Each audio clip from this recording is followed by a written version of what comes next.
Check, check. Back rows, you guys got me? All right, perfect. I'd love to stand here and talk all day, believe me, I could. But apparently the teachers told me that anything over 5 minutes triggers a fire drill or I get escorted or something. My first draft was 15 minutes long and apparently that was a felony and getting arrested at graduation isn't really on my bucket list. So, good morning, faculty, friends, family, and most importantly, Banting's class of 2025 graduates.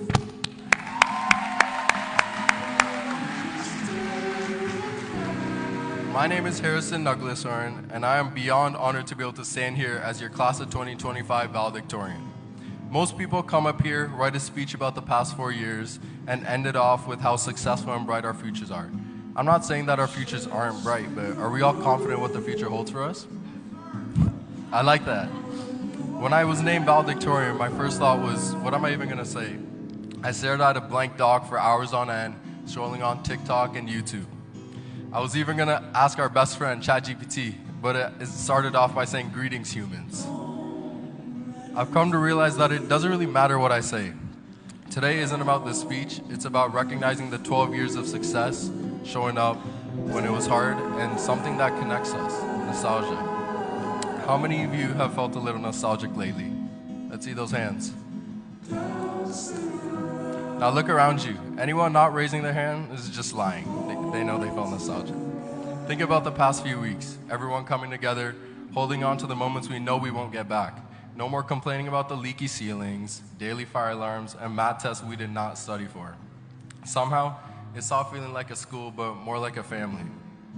I know I said that the basic speech talks about the past 4 years, and I wouldn't do that, but promise it won't be basic. So let's take a trip down memory lane. It all started with an extra 2 weeks of March break. We weren't worried about COVID though, just excited to play more video games and binge watch shows.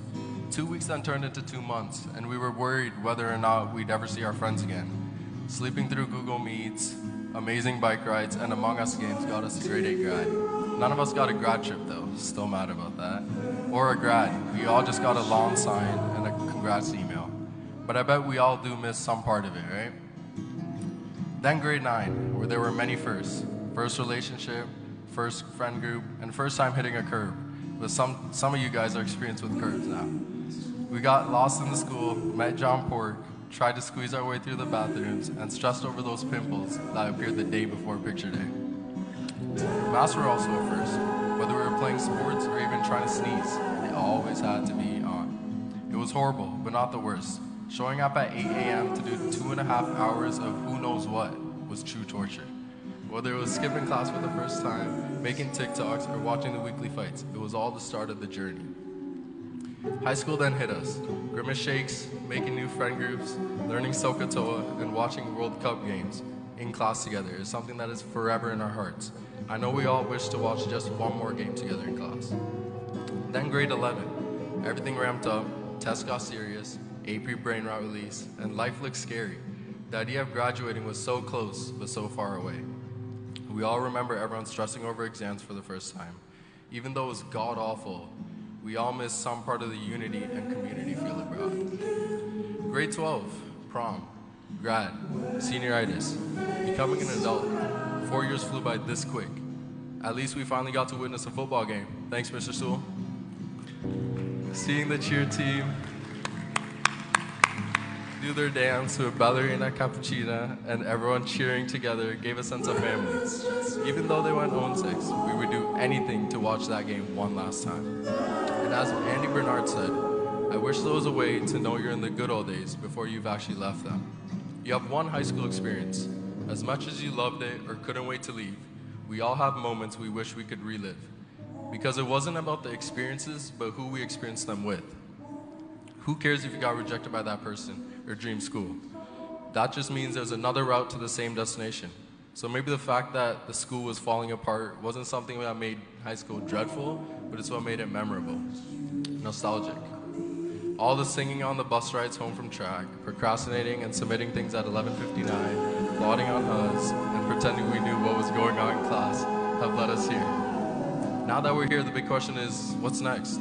Some of us have it all mapped out, post-secondary, trades, big dreams. Others are still figuring it out, and that's okay too. What matters is we've proven we can handle uncertainty.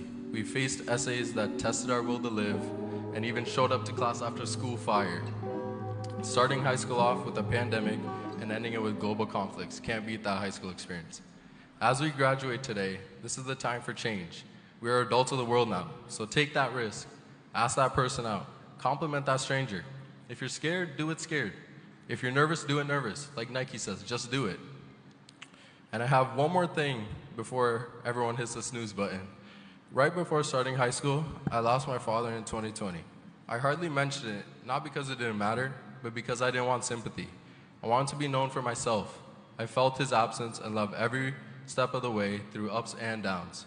Those were the moments of pain there were moments of pain where I wanted to give up, but I didn't because I knew he'd want me to keep going. And the reason I could keep going is because of my mom.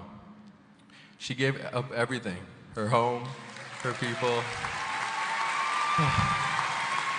her dreams, just so that I could have a chance at mine. Driving me to late night practices, doing pesky art projects, and making sure I always had a home to come to. Mom, because you love me enough to sacrifice your dreams, support me through injuries, and step up to play both roles, is why I'm standing here today.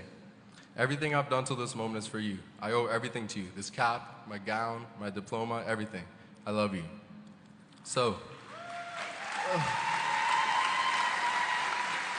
if you're fortunate enough to have your mother here, give her the biggest hug ever. Thank her for everything she sacrificed, and look her in the eyes and say, I love you. If you're fortunate enough to have your father here, hug him. Hug him tight. Thank him for his strength and support, and let him know that maybe his dad jokes aren't that bad after all. Because of our parents and those who stand in place of mom and dad, their love and sacrifices are why we're standing here. So if you're a parent or someone who's played the role of a parent of a graduate of the class of 2025, please stand.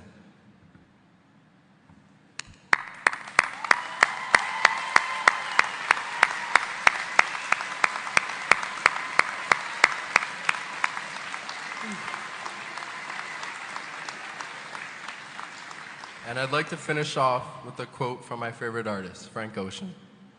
We ain't a kid no more, we'll never be those kids again. At first that might sound a little sad. Sounds like we've lost our childhood. But really, it's a reminder of how far we've come. We're not the same kids who started high school being scared to talk to people or worrying about fitting in.